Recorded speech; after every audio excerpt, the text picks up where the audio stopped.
चला नमस्कार विद्यार्थी मित्रांनो, आपल्या गोवर्धन शिंदे नॉलेज ब्रिज आणि जीएस गुरुजी ॲप मध्ये आपल्या सर्वांचं पुन्हा एकदा स्वागत। विद्यार्थी मित्रांनो, जीएस गुरुजी ॲप हे ॲप तुम्ही डाउनलोड केलं नसेल तर व्हिडिओच्या डिस्क्रिप्शन बॉक्समध्ये ॲपची लिंक देईन। त्यामध्ये तुम्हाला सर्व स्पर्धा परीक्षेचे व्हिडिओज, टेस्ट, वेगवेगळे कोर्सेस त्या ठिकाणी पाहायला मिळतील। चला तर विद्यार्थी मित्रांनो, आता हा अतिशय महत्त्वाचा आणि सोपा प्रश्न पाहूया। 2 अंकी एकूण मूळ संख्या किती? पर्याय आहेत 1 25, बी 22, सी 20 आणि डी 21। पहा, एकदम सोप्या पद्धतीने ट्रिकने या प्रश्नाचं उत्तर पाहणार आहोत आपण। एकूण 2 अंकी एकूण मूळ संख्या विचारलेला आहे, म्हणजे 2 अंकी संख्या म्हणजे कुठपर्यंत असतात तो 99 पर्यंत, 100 पर्यंत, 1 ते 100 पर्यंत आपल्याला माहिती आहे। 99 पर्यंतच्या मूळ संख्या किती सांगा? 99 पर्यंतच्या एकदम सोपी पद्धत आणि पटकन या प्रश्नाचं उत्तर पाहूया। 99 पर्यंतच्या एकूण मूळ संख्या किती आहेत सांगा? एकूण मूळ संख्या आपल्या सर्वांना माहिती आहे, 99 पर्यंत किंवा 100 पर्यंत एकूण मूळ संख्या आहेत 25। किती आहेत? 25। आता 100 पर्यंत म्हटल्यानंतर 3 अंकी संख्या होते। आपल्याला काय विचारले? 2 अंकी एकूण मूळ संख्या विचारलेला आहे, म्हणजे 99 पर्यंतच्या एकूण मूळ संख्या किती आहेत? 25। आणि 1 अंकी मूळ संख्या किती आहे तो? 1 अंकी मूळ संख्या सांगा पटकन। एक अंकी एकूण मूळ संख्या किती आहेत सांगा? कोणकोणत्या आहेत? 2, 3, 5, 7, 4 आहेत। किती आहेत? 4 आहेत। किती आहेत? आपल्याला काय विचारलंय? 2 अंकी मूळ संख्या।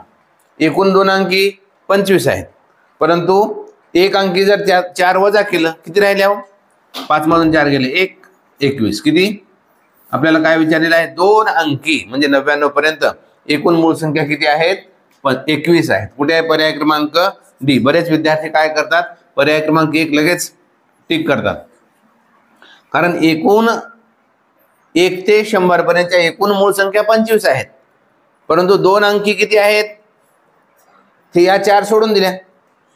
2, 3, 5 आणि 7 या 4 मूळ संख्या सोडल्या, 1 अंकी राहिल्या किती? 21। म्हणजे 2 अंकी एकूण मूळ संख्या 21 आहे। पहा विद्यार्थी मित्रांनो, पुन्हा एकदा आपल्या YouTube चॅनलमध्ये स्वागत। प्रश्न खूप महत्त्वाचा आहे। पुढीलपैकी कोणत्या अपूर्णांकाची किंमत 1 येईल? पहा, अपूर्णांकावर आणि अपूर्णांकाच्या क्रियेवर आधारित हा प्रश्न आहे। अशा पद्धतीचे प्रश्न विविध स्पर्धा परीक्षेमध्ये विचारले जातात। पर्याय आहेत: 1 7/3 गुणिले 7/3, बी 3/5 भागिले 5/3, सी 1/3 गुणिले 3 आणि डी 5 गुणिले 2/5। पहा विद्यार्थी मित्रांनो, इथे गुणाकाराची, अपूर्णांकाची गुणाकार आणि भागाकार अशी क्रिया आहे। आता भागाकार म्हणजेच गुणाकार व्यस्त असतो, हे तुम्हाला मी सांगेन। अगोदर आपल्याला काय करावं लागेल? इथे पहा, हा याची किंमत काढावी लागेल। पर्याय क्रमांक एका पर्यायाकडून जाऊया आपण। 7/3 गुणिले 7/3 म्हणजेच काय? गुणाकार कसा असतो? अंशाचा गुणाकार असतो। अंशाचा 7 आणि 7चा गुणाकार 7 7 49, 3 त्रिक 9। अपूर्णांकाचा गुणाकार कसा असतो? अंशाचा गुणाकार आणि छेदात। त्याला संक्षिप्त रूप दिल्यानंतर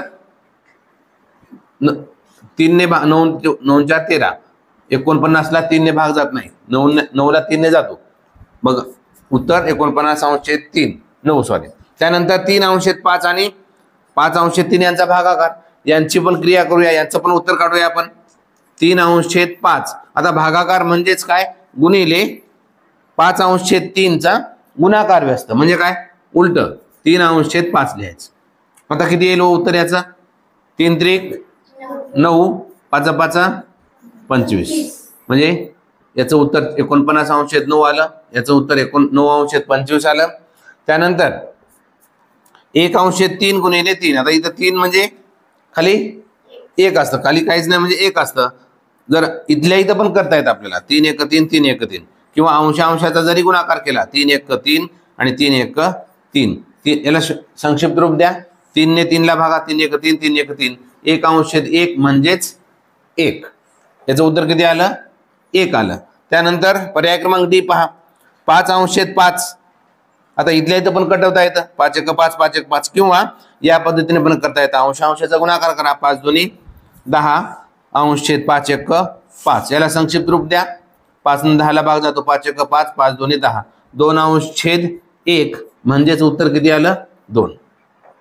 पहा आता आपल्याला काय विचारलेलं आहे? पुढील पैकी कोणत्या अपूर्णांकाची किंमत किती येईल? 1 येईल. कोणाची किंमत 1 आली सांगा? पर्याय क्रमांक 3 सी. 1 अंश छेद 3 गुणिले 3 अंश छेद 1. अगदी सोपी पद्धत, फक्त क्रिया व्यवस्थित करायची. गुणाकार भागाकार जी क्रिया आहे ती आपल्याला क्रिया व्यवस्थित करायची. सोपे सोपे प्रश्न आपण घेत आहोत. चला विद्यार्थी मित्रांनो, पुन्हा एकदा स्वागत. अत्यंत महत्त्वाचा प्रश्न 2024 पासून नवोदयच्या परीक्षेमध्ये अशा पद्धतीचा आलेखावर आधारित प्रश्न, स्तंभालेख असेल किंवा चित्रालेख असेल त्यावर आधारित प्रश्न आता विचारला जात आहे.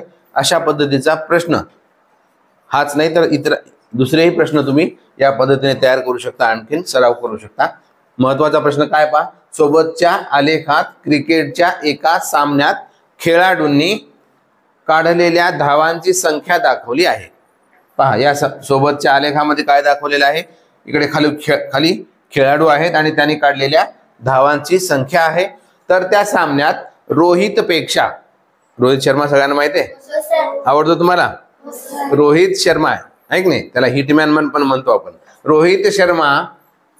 रोहित पेक्षा धोनीने काढलेल्या धावांची संख्या कितीने कमी किंवा जास्त आहे? कमी अथवा जास्त आहे. रोहित पेक्षा धोनीने काढलेल्या धावांची संख्या. प्रश्न थोडासा फिरवला की आपण गोंधळून जातो, परंतु गोंधळून जायची गरज नाही. आपल्याला काय विचारलंय? रोहित पेक्षा. आता रोहितने धावा किती काढल्यात पहा बरं. रोहितच्या धावा इथं आपण लिहितो. रोहितने काढलेल्या धावा म्हणजे रन. धावा म्हणजे काय? रन. रोहितने किती धावा काढल्या सांगा बरं. रोहित कुठे आहे? बघा इथे रोहित आहे आणि त्याने काढलेल्या धावा किती आहे? किती आहे तो? 70. पहा हे प्रमाण कसं आहे? 20, 40, 60, 80. 20-20चा टप्पा आहे म्हणजे मध्ये 10 असणार आहे. 20 आणि 10 30, इथे 50, इथे 70. म्हणजे रोहितच्या धावा, इथंच आपण गोंधळ करतो, 65 म्हणतो, परंतु रोहितच्या धावा किती आहेत? 70. आणि धोनीने काढलेल्या धावांची संख्या. धोनीच्या धावा किती आहेत पहा, इथे लिहितो मी. धोनीच्या धावा किंवा धोनीने काढलेल्या धावा रन किती आहेत सांगा? धोनीच्या धावा बघा, धोनी कुठे आहे? धोनी इथं आहे. धोनीच्या धावा किती आहेत? 40. Very good. मग आता कोणाच्या जास्त आहेत? रोहित शर्माच्या जास्त आहेत. कितीने जास्त आहेत पहा? धोनीने काढलेल्या धावांची संख्या. कोणाची विचारलेली आहे आपल्याला? रोहितचे विचारले का धोनीचे विचारले? धोनीने काढलेल्या धावांची संख्या रोहित पेक्षा कमी आहेत का जास्त आहेत? धोनीने काढलेल्या धावा कमी आहेत, रोहित पेक्षा कमी आहे. कमी आहेत म्हटलं की काय करायचं? वजाबाकी करा. 70 मधून 40 गेले 30. कितीने कमी आहेत का जास्त आहेत? 30 ने कमी आहेत. पर्याय क्रमांक सी. 30 ने कमी आहेत. अगदी बरोबर. खूप सोपा प्रश्न, परंतु सोपे प्रश्न हुशार विद्यार्थी चुकतात, म्हणून काळजीपूर्वक प्रश्नाची उत्तरे निवडायची. हा विद्यार्थी मित्रांनो, अतिशय सोपा प्रश्न, यावर आधारित प्रश्न नेहमी परीक्षेला विचारले जातात आणि तुमच्या मुख्य परीक्षेमध्ये हा प्रश्न चुकणार नाही याची मला आता खात्री आहे. पहा, 1 ते 100 पर्यंतच्या संख्या लिहिल्या असता कोणता अंक किमान वेळा लिहिला जातो? पहा, थोडासा शब्दामध्ये बदल केला की आपण गोंधळून जातो आणि मग गोंधळ झाला की आपण हाही प्रश्न चुकतो आणि पुढचाही प्रश्न चुकतो, कारण आपला मनाचा गोंधळ होतो. गोंधळ होऊ द्यायचं नाही. आत्मविश्वास आपला चांगला असला पाहिजे. सोपा प्रश्न फक्त काय आहे? किमान वेळा हा शब्द लक्षात ठेवा. 1 ते 100 पर्यंतच्या अंकावर आपल्याला सर्वच मी अगोदरही यापूर्वीच्या व्हिडिओमध्ये पण सांगितलेला आहे. असा प्रश्न अगोदरच्या एका प्रश्नपत्रिकेमध्ये पण आपण घेतलेला आहे, परंतु हा प्रश्न काय सांगतोय की कोणता अंक किमान वेळा. किमान म्हणजे काय? किमान म्हणजे कमीत कमी. लक्षात ठेवा किंवा कुठेतरी लिहून ठेवा. किमान म्हणजे काय? कमीत कमी किंवा छोटा. छोट्यात छोटा म्हटलं तरी चालतं. आणि कमाल एक शब्द आहे. कमाल वेळा म्हणजे जास्तीत जास्त किंवा मोठा. कमाल म्हणजे जास्तीत जास्त किंवा मोठ्यात मोठा असा पण अर्थ होतो. लक्षात ठेवा. या पद्धतीचा प्रश्न वेगळ्या पद्धतीने पण विचारला जाऊ शकतो, सर्वाधिक वेळा किंवा सर्वात कमी वेळा अशा पद्धतीने सुद्धा विचारला जाऊ शकतो. आपल्याला काय विचारलेलं आहे या उदाहरणामध्ये, किमान वेळा कोणता अंक लिहिला जातो.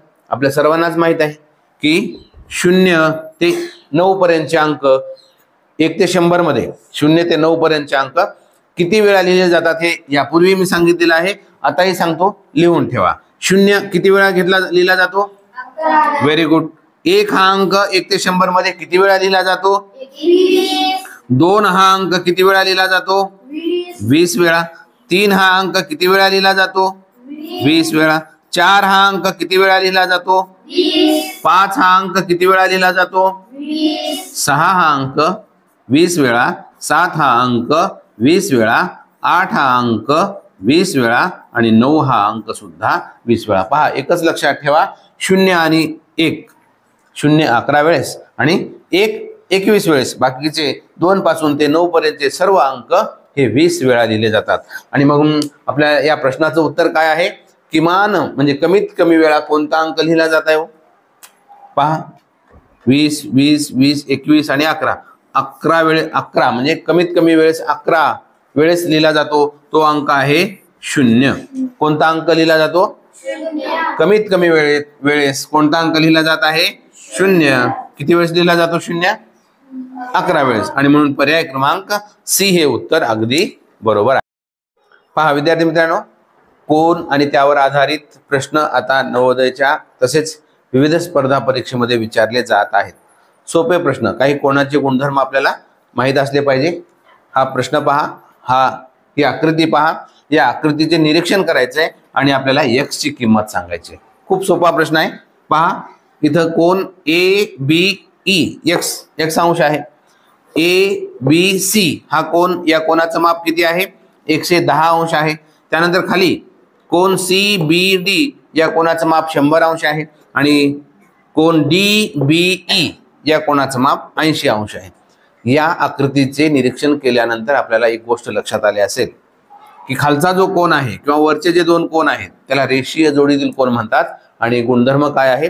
रेषीय जोडीतील कोनांच्या मापांची बेरीज 180 अंश असते. पहा, या कोनाची आणि या कोनाची दोघांची बेरीज किती येते हो? 100 आणि 80, 180 अंश येते. तसंच इथं पण काय येईल मग? 110 आणि x अंश. म्हणजे इथं किती येईल? दोघांची बेरीज 180 येण्यासाठी एक सोपी पद्धत सांगतो. x कोणता कोण? कोन ABC किंवा कोन x अधिक कोन ABC, कोन x अधिक कोन ABC बरोबर 180 अंश. या दोघांच्या मापांची बेरीज 180 अंश असते. आता आपल्याला कोन x अधिक आपला कोन ABC दिलेला आहे, किती? 110 अंश आहे, बरोबर 180 अंश. ओके, कोन x बरोबर किती मग? किंवा x चं माप कोन ABE असं लिहिलं तरी चालतं. आता हे अधिक 110 बरोबर चिन्हाच्या उजवीकडे गेल्यानंतर काय होईल? हे 180 अंश तसेच राहिलं, 110 होतं. म्हणजेच काय हो? 180 मधून 110 वजा करा, किती राहिले? म्हणून x बरोबर कोन किंवा नुसतं x लिहिलं तरी चालतं. x बरोबर 180 मधून 110 गेले 70 अंश. म्हणून x चं माप किंवा या कोनाचं माप आपल्याला काय विचारलेलं आहे? x चं माप विचारलेलं आहे. x बरोबर किती? 70 अंश. किती? x बरोबर 70 अंश. पर्याय कुठे आहे? पर्याय क्रमांक सी, 70 अंश हे उत्तर अगदी बरोबर आहे. सोपा प्रश्न, परंतु स्टेप बाय स्टेप समजून घ्या. यापुढे कोणावर आधारित प्रश्न तुमचा चुकणार नाही याची खात्री मला आहे. पहा विद्यार्थी मित्रांनो, खूप महत्त्वाचा प्रश्न आहे. आयुष 1 मिनिटात पुस्तकाची 8 पाने वाचू शकतो. पहा, अशा पद्धतीचे प्रश्न वेगवेगळ्या परीक्षेमध्ये विचारले जातात. अगदी MPSCच्या परीक्षेपर्यंत, तलाठी भरती असेल किंवा शिक्षक भरती असेल, TET वगैरे, त्या परीक्षेमध्ये सुद्धा अशा पद्धतीचे प्रश्न विचारले जातात. हा बेसिक प्रश्न आहे, सोपा आहे. आयुष 1 मिनिटात पुस्तकाची किती पाने वाचू शकतो? 8 पाने वाचू शकतो. तर 1440 पाने वाचण्यासाठी त्याला किती वेळ लागेल? प्रश्न खूप सोपा आहे. पहा विद्यार्थी मित्रांनो, पर्याय आहेत: A 2 तास, B 2.5 तास, सी 3 तास आणि डी 3.5 तास. पहा आयुष काय करतो, 8 पाने वाचण्यासाठी त्याला किती वेळ लागतो, 1 मिनिटामध्ये तो 8 पाने वाचतो, बरोबर आहे. तर आपल्याला 1440 पाने वाचण्यासाठी किती मिनिट लागेल हो? मग सोपा प्रश्न. तर 1440 म्हणजे 1440 ला 8 ने भागा, म्हणजे 1440 पाने वाचण्यासाठी किती मिनिट वेळ लागेल हे आपल्याला येईल. सांगा बरं, भागाकार करा, इथे पटकन करा. 8चा पाडा, 8 दोन्ही जास्त होतं म्हणून 8 1 8, किती उरले, 14 मधून 8 गेले 6 उरले, 8 8 64, 8 0 0, म्हणजे किती मिनिट लागले हो, 180 मिनिट लागले. उत्तर किती आलं, 180. पहा विद्यार्थी मित्रांनो, इथे 180 आहे का? मग आता काय करायचं, 180 मिनिट आला तासामध्ये रूपांतर करा. एका तासामध्ये किती मिनिट असतात, 60 मिनिट असतात. म्हणून काय करा, या 180 मिनिटाला 60 ने भागा, 60 ने भागा, हे 0 गेले, हे 0 कटलं, 6 1 6, 6 3 18, म्हणजेच 3 तास आलं. किती तास आलं, 3 तास. म्हणजे आयुषला 1440 म्हणजे 1440 पाने वाचण्यासाठी 180 मिनिट म्हणजेच 3 तास वेळ लागतो. किती वेळ लागतो, आपल्याला इथं मिनिट काही विचारले का, तास असं काही विचारलेलं आहे का, नाही. पर्यायामध्ये तासामध्ये दिलेलं आहे आणि इथं मिनिटात दिलेलं आहे.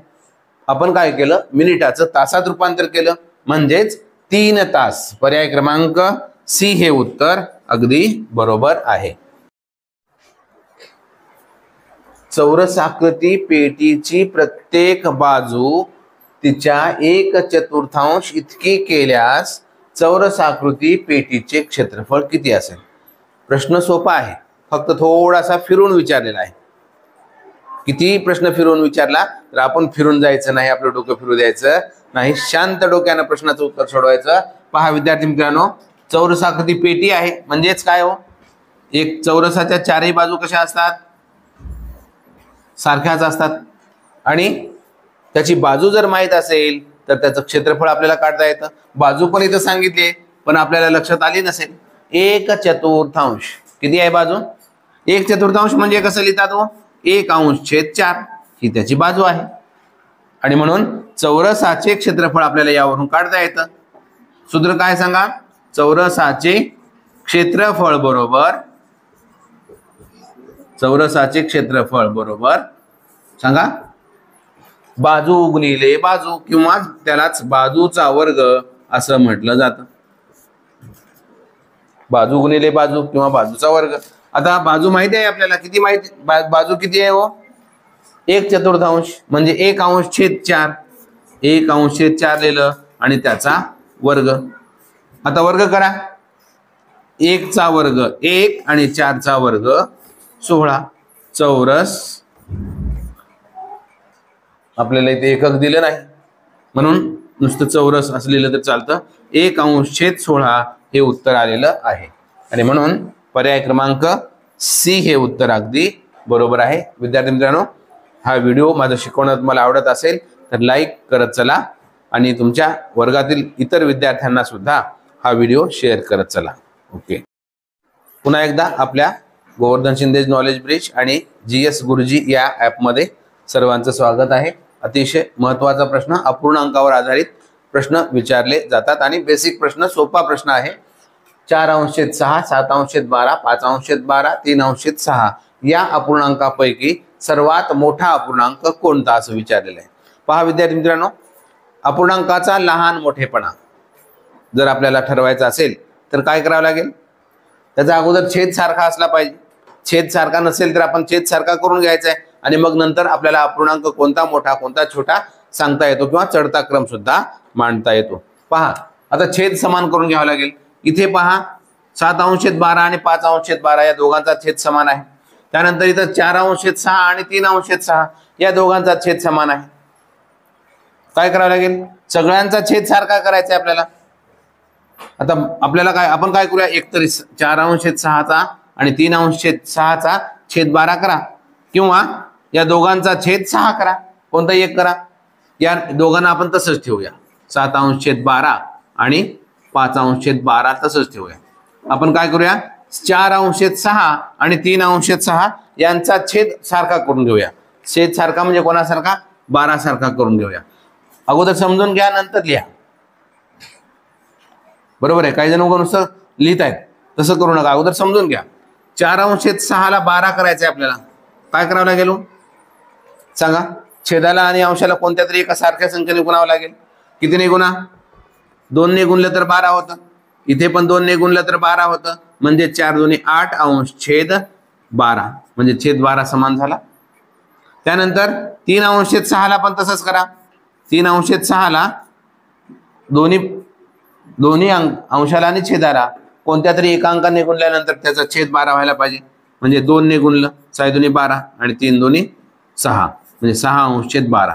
इथे या अपूर्णांकाचा 4/6चा सममूल्य अपूर्णांक कोणता तयार झाला, 8/12 आणि 3/6चा 6/12 हा अपूर्णांक तयार झाला. आता सगळ्यांचा छेद सारखा आहे पहा, 7/12 5/12 8/12 6/12. आता आपल्याला चढता क्रम मांडूया याचा. चढता क्रम म्हणजे सर्वात अगोदर लहान अपूर्णांक कोणता आहे, ज्यांचा छेद सारखा असेल आणि अंश जो लहान तो लहान असतो अपूर्णांक. पहा 5/12 हा सगळ्यात छोटा अपूर्णांक आहे. त्यानंतर त्याच्यापेक्षा मोठा 6/12. त्यानंतर त्याही पेक्षा मोठा 7/12 आणि 8/12. सर्वात मोठा अपूर्णांक 8/12. म्हणजे 8/12 हा अपूर्णांक सर्वात मोठा आहे. या अपूर्णांकापैकी सर्वात मोठा अपूर्णांक विचारलेला आहे. 8/12 इथे आहे का पर्यायामध्ये, नाही. का नाही, कारण आपण 8/12 या 4/6चा सममूल्य अपूर्णांक तयार केलाय. म्हणजे छेद आपण सारखा येण्यासाठी काय केलेलं आहे, 4/6 ला आपण 8/12 केलं. म्हणजे 4/6 हा अपूर्णांक सर्वात मोठा आहे. पर्याय कुठे आहे पहा, पर्याय क्रमांक 1. 4/6 हा अपूर्णांक सर्वात मोठा आहे. विद्यार्थी मित्रांनो, अगदी सोपी पद्धत, परंतु काळजीपूर्वक स्टेप बाय स्टेप समजून घ्या, म्हणजे आपलं उत्तर चुकणार नाही. पहा विद्यार्थी मित्रांनो, खूप सोपा प्रश्न. असे प्रश्न बऱ्याच स्पर्धा परीक्षेला येतात, म्हणून आपण हा प्रश्न या ठिकाणी देत आहोत आणि त्याचं स्पष्टीकरण सुद्धा मी सांगणार आहे. नक्कीच तुम्हाला समजेल. काय आहे, कुणालने आपल्या वाढदिवसानिमित्त, म्हणजे त्याचा वाढदिवस होता. कोणाचा वाढदिवस होता, त्याने त्याच्या वाढदिवसानिमित्त 100 वह्यापैकी 2/3 वह्या, त्याच्याकडे वह्या किती आहेत, कुणालकडे 100 वह्या आहेत. किती वह्या आहेत, 100. त्यापैकी त्याने 2/3 वह्या काही मित्रांना समान वाटल्या. त्याचे काही मित्र आहेत आणि त्याच्या वाढदिवसानिमित्त काही वह्या त्याने 2/3 वह्या समान वाटल्या. तर किती विद्यार्थ्यांना किंवा किती मित्रांना, इथे मित्रांना पाहिजे, इथं किती मित्रांना वह्या पुरतील, काय करावं पहा. जसं की आपण एक उदाहरण, 100 रुपये काही विद्यार्थ्यांना समान वाटले. किती, काही विद्यार्थ्यांना किंवा 5 रुपये समान वाटले, तर किती विद्यार्थ्यांना पुरतील, किती मित्रांना पुरतील, 20. 5 ने 20 100ला भागतो आपण. तसंच आहे हे. म्हणजेच काय, त्याच्याकडे 100 वह्या आहेत आणि 2/3 वह्या त्याने काही मित्रांना वाटल्या. म्हणजेच भागाकार करा. 100 भागिले 2/3. आता तुम्ही म्हणाला हा भागाकार कसा करायचा, भागाकार करणे म्हणजेच पहिल्या संख्येला दुसऱ्या संख्येच्या गुणाकार व्यस्ताने गुणणे. भागाकार करणे म्हणजेच काय, समजा हे 100 आहे, 100ला काय करायचं, 2/3च्या उलट 3/2 करायचं. आता सोपं आहे. पहा आता 2 ने 100ला भागू शकतो आपण. भागा 2, बे 1 बे, बे 5 10, बे 0 0. काय काय उरलं हो इथं, 50 आणि 3 यांचा गुणाकार. 50 आणि 3चा गुणाकार करा. 5 त्रिक 15, 0 जसे असतात, म्हणजेच 150. किती मित्रांना पुरतील वह्या, 150. म्हणजे 100 वह्या आहेत त्याच्या.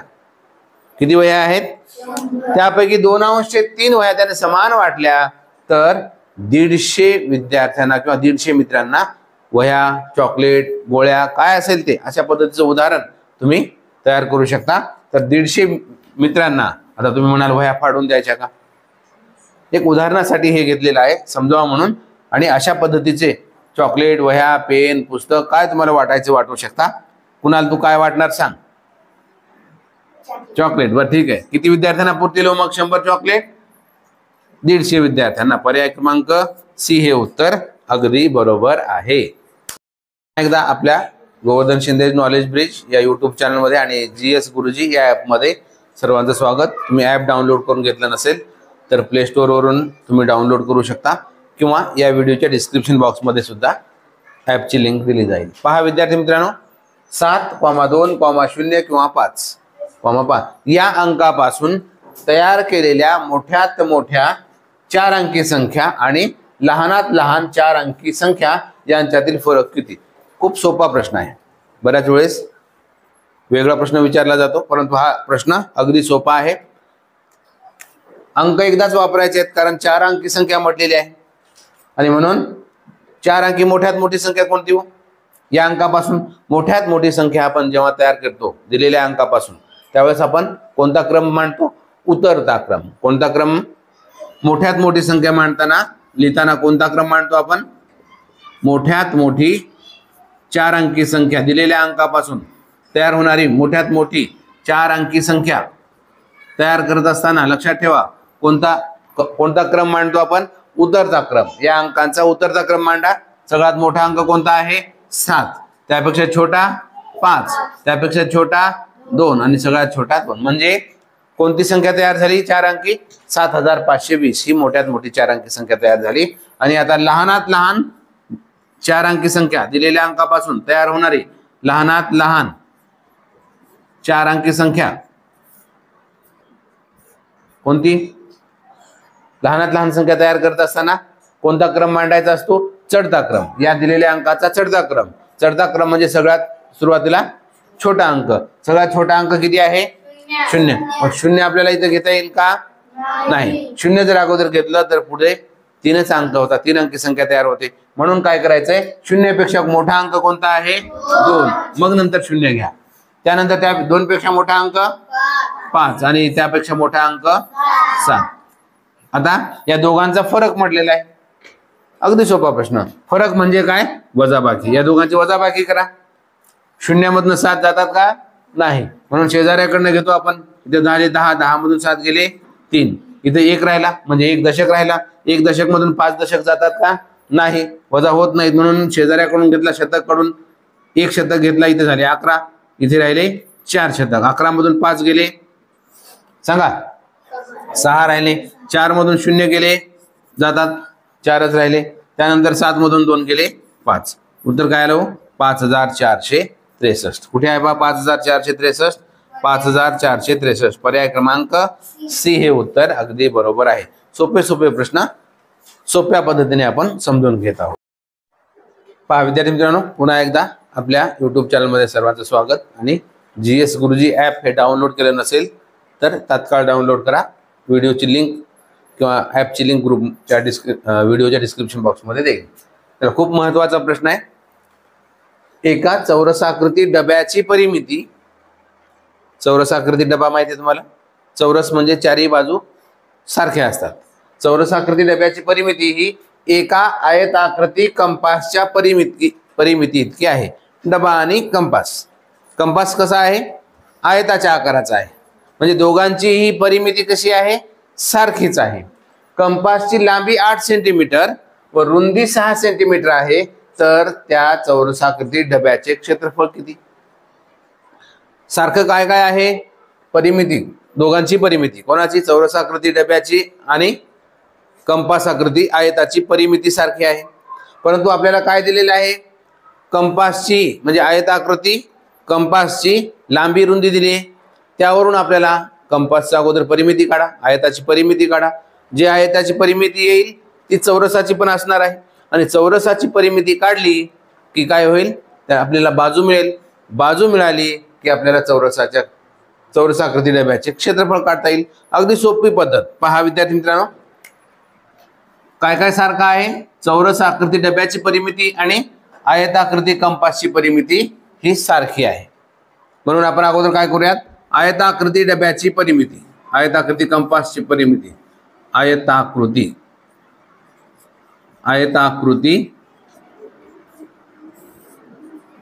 कंपासची परिमिती मी शॉर्ट मध्ये लिहितो. सूत्र काय हो परिमितीचं? 2 कंसात लांबी अधिक रुंदी. आयताच्या परिमितीचं सूत्र काय आहे लक्षात ठेवा, पाठ करून ठेवा. 2 कंसात लांबी अधिक रुंदी. आयताची परिमिती काढायची आपल्याला. 2 कंसात म्हणजे 2 गुणिले कंसात लांबी किती आहे? लांबी इथं 8 सेंटीमीटर दिलेली आहे, अधिक रुंदी किती आहे?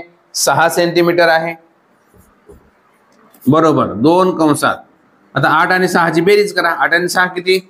14. 14 दोन्ही 28 सेंटीमीटर. ही काय आली हो? आयताकृती कंपासची परिमिती मिळाली. आता चौरसाकृती कंपासची चौरसाकृती डब्याची परिमिती पण तेवढीच आहे. तेवढीच म्हणजे किती? 28च आहे. आता चौरसाकृती डब्याची परिमिती आपल्याला जर मिळाली, माहित असेल, तर आपल्याला काय काढता येतं? चौरसाकृती डब्याची बाजू काढता येतं. आणि म्हणून इथे लिहितो मी चौरसाकृती डब्याची परिमिती. चौरसाकृती डब्याची परिमिती बरोबर 4 गुणिले बाजू. परिमिती आपल्याला माहित आहे किती आहे? 28 आहे. 28 बरोबर 4 गुणिले बाजू. त्यानंतर आता 28 तसंच ठेवू. 4 गुणाकारात आहे, इकडे भागाकार येतं. 28 बरोबर 28/4 बरोबर बाजू.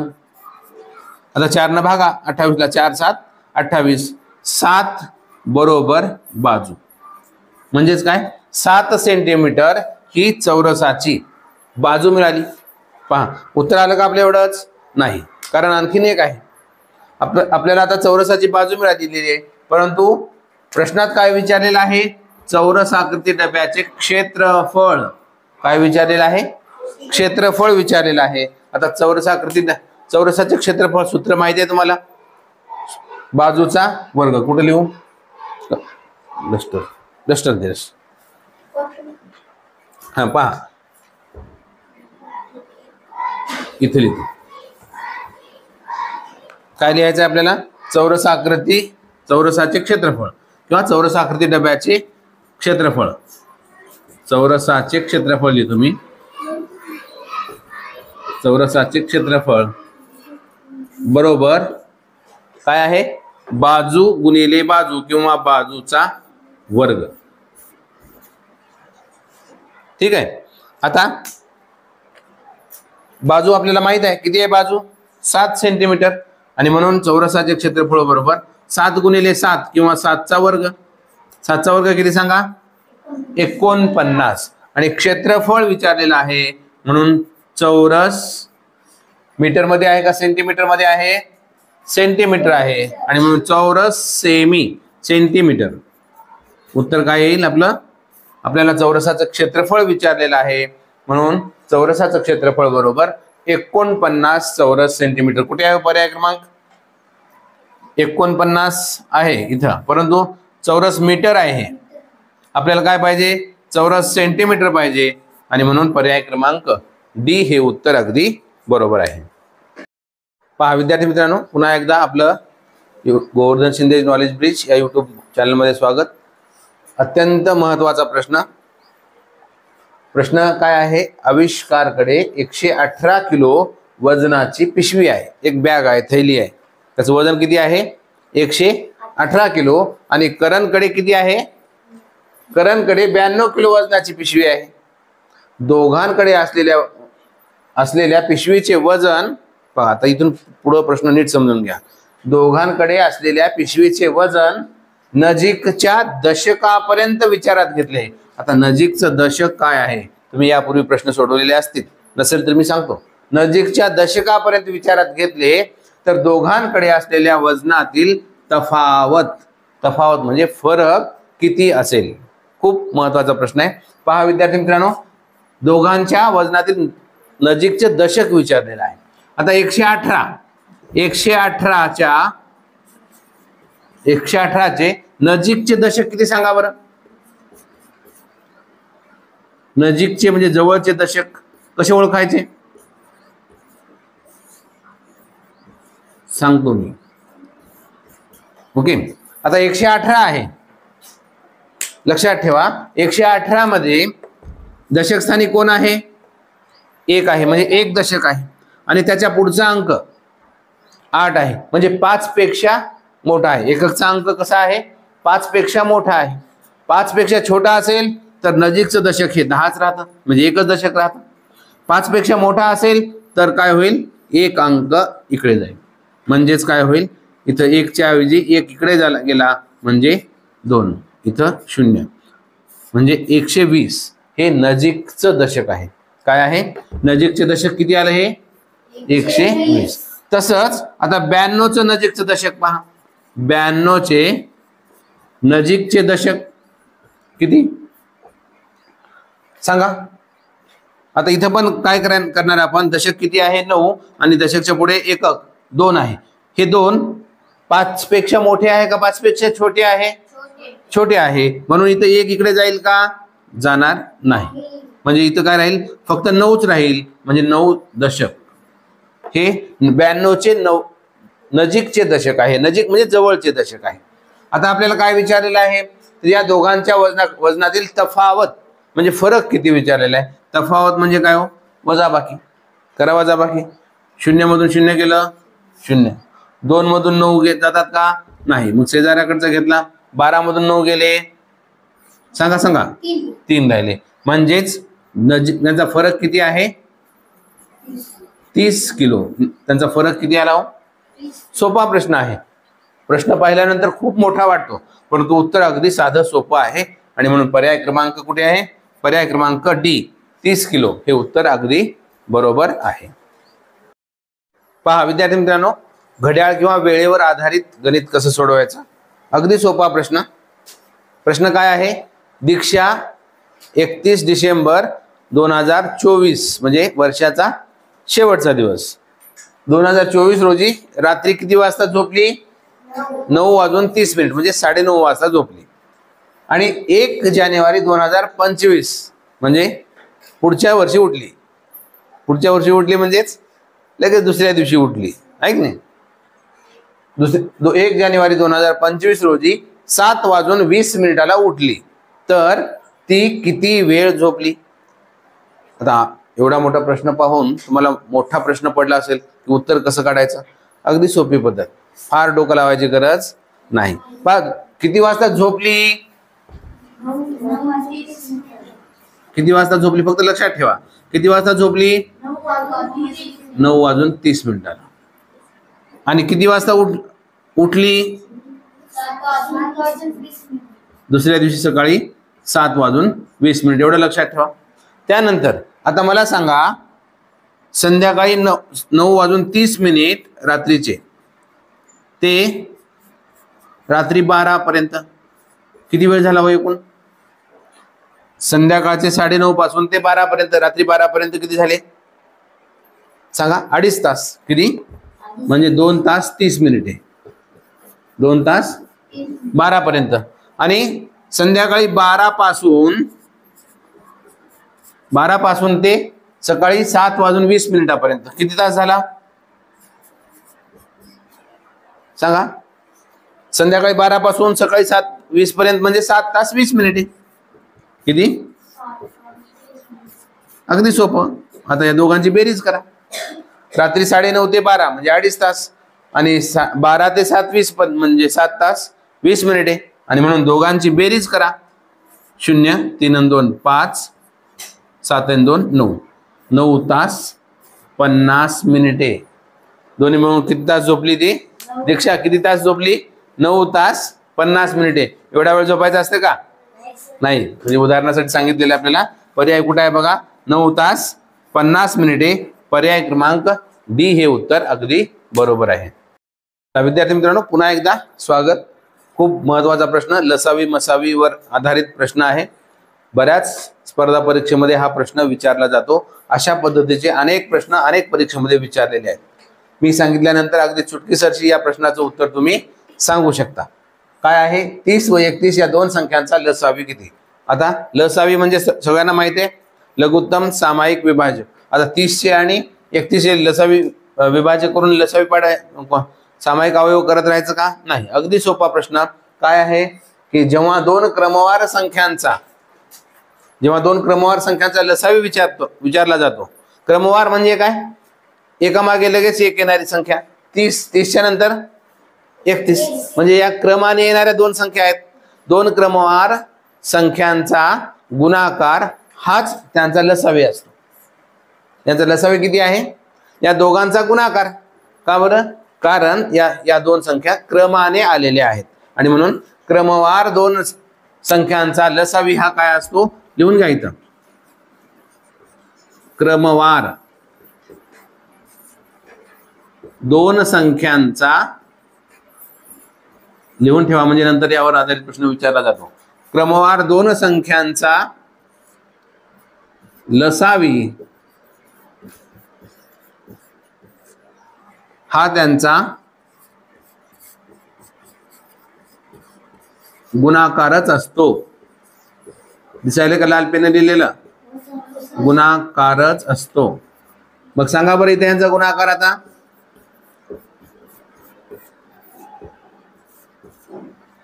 गुणाकार सांगा यांचा किती आहे? कोणकोणत्या संख्या आहेत? 30 आणि 31 यांचा गुणाकार पण तोंडी करता येतो. शून्य तसंच ठेवलं एककच्या ठिकाणी. 3 ने 31 ला गुणा. 3 1 3 3 त्रिक 9. किती आला? 930. किती आला? कुठं आहे पर्यायामध्ये 930? पर्याय क्रमांक बी. 931 येईल का? नाही. 91 येईल का? नाही. सांगता येणार नाही. हा पर्याय होईल का? नाही. सांगता येणार नाही का? सांगता येतं. आणि म्हणून किती आलं याचा गुणाकार? 930. आणि म्हणून या दोन संख्यांचा लसावी किती आहे? 930. पहा विद्यार्थी मित्रांनो, खूप महत्वाचा प्रश्न आहे. बऱ्याच विद्यार्थ्यांचा प्रश्न चुकू शकतो. काळजीपूर्वक लक्ष द्या. एकूण आंब्यापैकी, एकूण आंबे किती आहेत माहित नाही, त्या एकूण आंब्यापैकी 2/3 आंबे आयुषने व 1/5 आंबे श्लोकने खाल्ले. किती आंबे आहेत माहित नाही. त्यापैकी किती आंबे खाल्ले आयुषने? 2/3. आणि श्लोकने किती खाल्ले? 1/5 आंबे खाल्ले. तरी 10 आंबे शिल्लक राहिले. तर एकूण आंबे किती होते? पहा खूप सोपा प्रश्न.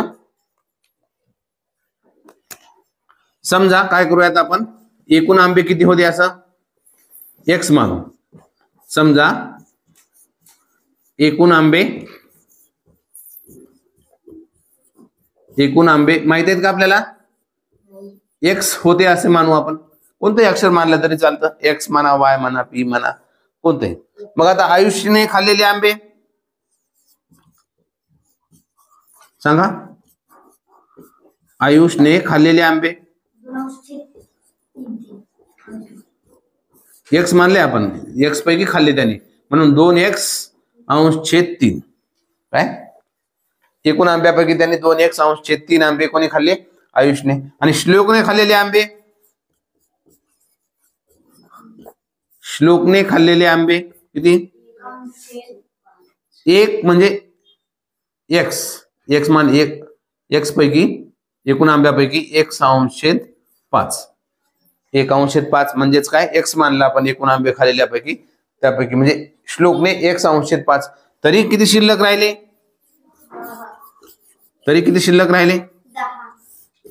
10 आंबे शिल्लक राहिले. आता आपण याच्यावर एक समीकरण तयार करूया. पहा तयार होणारे समीकरण काय होईल? 2x/3 आयुषने खाल्लेले आंबे, त्यानंतर 1/5 श्लोकने खाल्लेले आंबे आणि शिल्लक राहिलेले आंबे 10. म्हणजे सगळ्यांचे मिळून एकूण आंबे झाले. एकूण आंबे आपण x मानलेला आहे. बरोबर? इथपर्यंत लक्षात आलं आपल्याला हे समीकरण. आता खूप सोपं आहे. जोपर्यंत तुम्हाला हे समीकरण मांडता येत नाही तोपर्यंत पुढे गणित येणार नाही.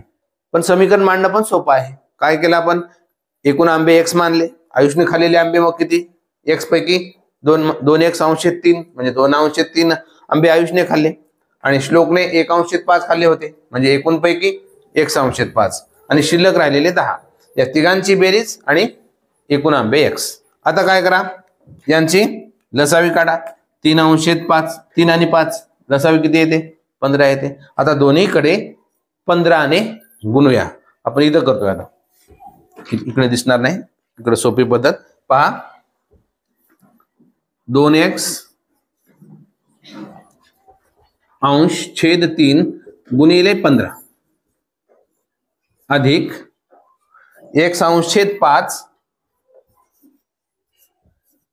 गुणिले 15 अधिक 10 गुणिले 15. डायरेक्ट गुणाकार करूया. 10 गुणिले 15 म्हणजे 15 150 बरोबर x म्हणजे 15 ने गुणा त्याला 15x. इथं थोडस लिहितो 15x. आता पहा 3 न 15 ला भागा, 3 5 15. काय उरलं हो इथं, 2x गुणिले 5 म्हणजे 5 2 10x. किती उरलं, 10x अधिकला अधिक. आता इथं 5 1 5 5 3 15. काय उरलं, x आणि 3 म्हणजे 3x अधिक 150 बरोबर 15x. सोपं आहे. आता काय करायचंय, 10x आणि 3x यांची बेरीज किती येते, 13x अधिक 150 बरोबर 15x. आता फक्त इकडे पण 150 ठेवा, 15x मधून 15x तसंच ठेवा, अधिक 13x इकडे आल्यानंतर वजा 13x होतं. आता 150 बरोबर 15x मधून 13x गेले, किती उरले हो सांगा सांगा. 15 मधून 13 गेले, 2x उरले. किती उरले, 2x उरले. आता काय करायचंय, 150 तसंच ठेवला, 2 गुणाकारामध्ये आहे, इकडे येऊन भागाकारात होतं, बरोबर चिन्हाच्या डावीकडे किंवा उजवीकडे बरोबर x. आता 2 ने 15 150 ला भागा, 2 सत्ती 14 किती उरलं, 1 उरलं, 2 पंचे 10 75. 75 बरोबर x म्हणजे किंवा x बरोबर 75.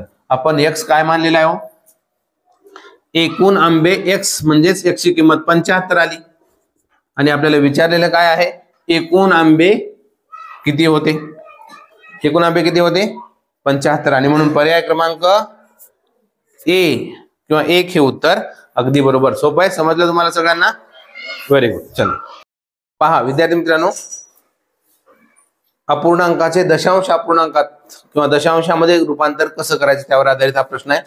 सोपा प्रश्न, एकदा मी सांगतो, यावर आधारित अशा पद्धतीचे प्रश्न अनेक प्रश्न तुम्ही तयार करू शकता.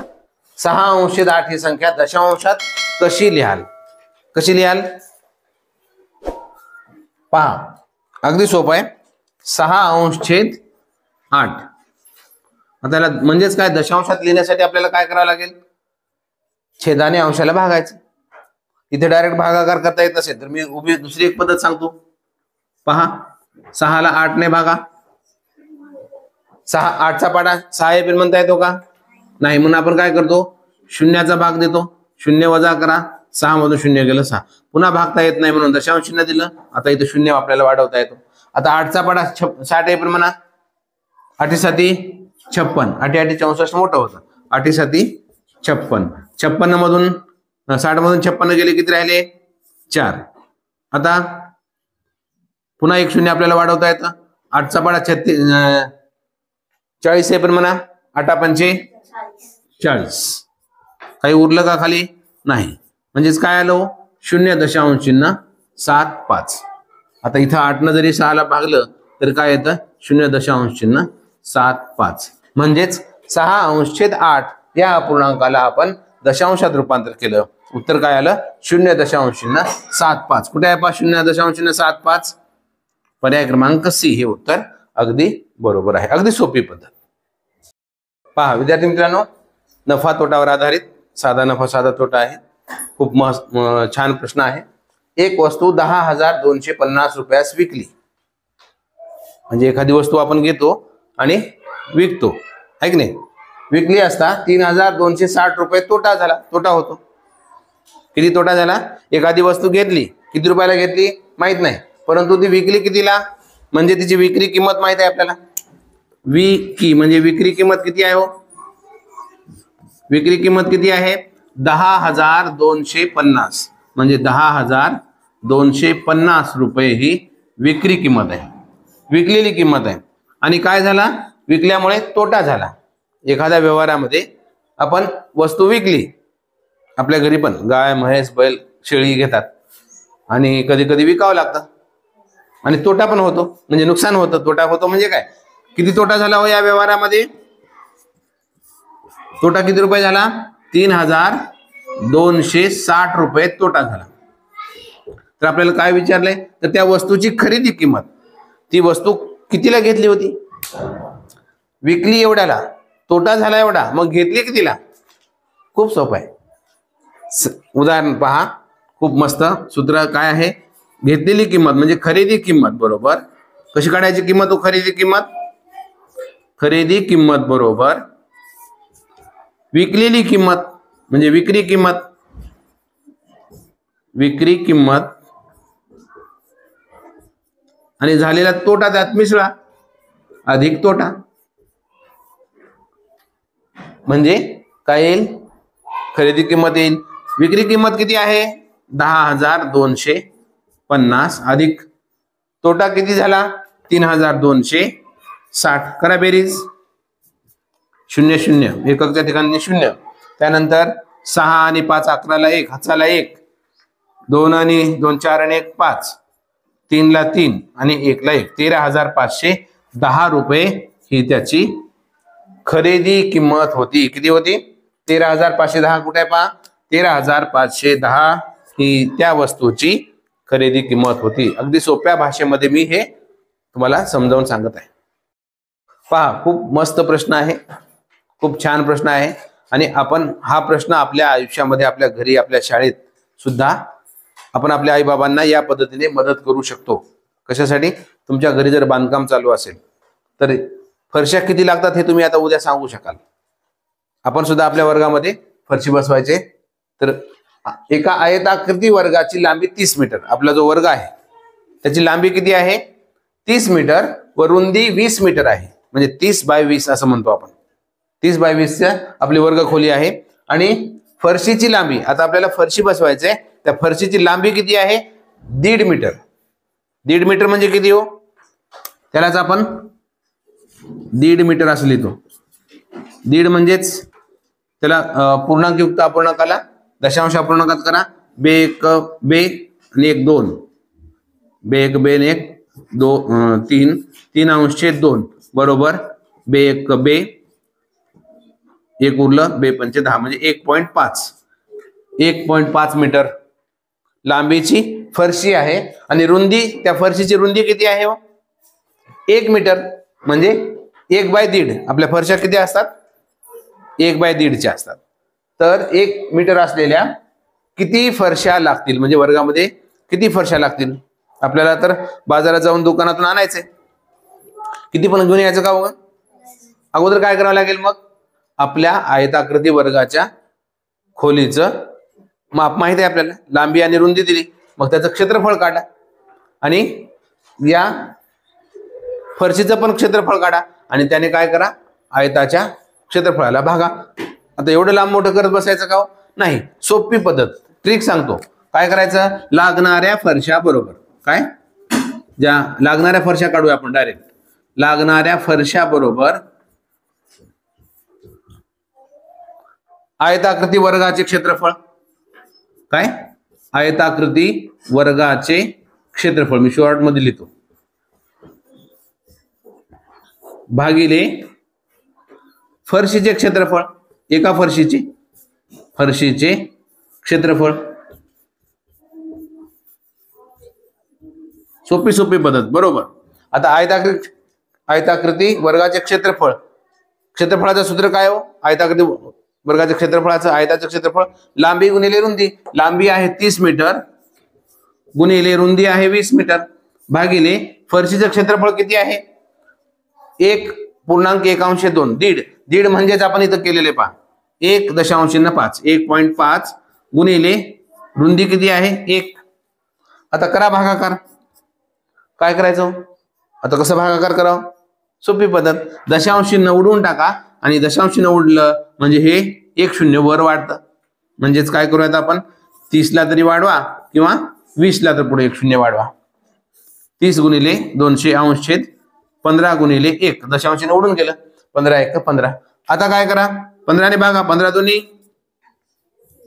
15 1 15, 15 दोन्ही 30. काय काय उरलं वर? 2 गुणिले 200, 2 गुणिले 200, गुणाकार करा 2 आणि 200चा. 200 दोन्ही 400, 200 दोन्ही किती आलं? म्हणजेच काय तर आपल्याला लागणाऱ्या फरशा किती आल्या? 400 फरशा. कोणत्या आकाराच्या? 1.5x किंवा 1/1.5च्या 400 फरशा आपल्याला लागतील. आपल्याला किती फरशा लागतील? 400 फरशा लागतील. आणि म्हणून पर्याय क्रमांक सी हे उत्तर अगदी बरोबर आहे. पहा, खूप मस्त प्रश्न आहे, खूप छान प्रश्न आहे. 11.368 ही संख्या शतांशामध्ये पूर्ण करायची आहे. दशांश शतांश आपल्याला माहिती आहे, यापूर्वी आपण एक असाच प्रश्न घेतलेला आहे. पहा विद्यार्थी मित्रांनो, काय करायचंय, 11.3689, थोडस लांब लांब लिहितो मी. 11.3689. त्याला कसं वाचायचं ते सांगतो. दशांशानंतरचा जो अंक आहे हा दशांश आहे. दशांशानंतरचा जो अंक आहे त्याला काय म्हटलं जातं? दशांश. या अंकाला काय म्हटलं जातं? शतांश. काय म्हटलं जातं? 6ला.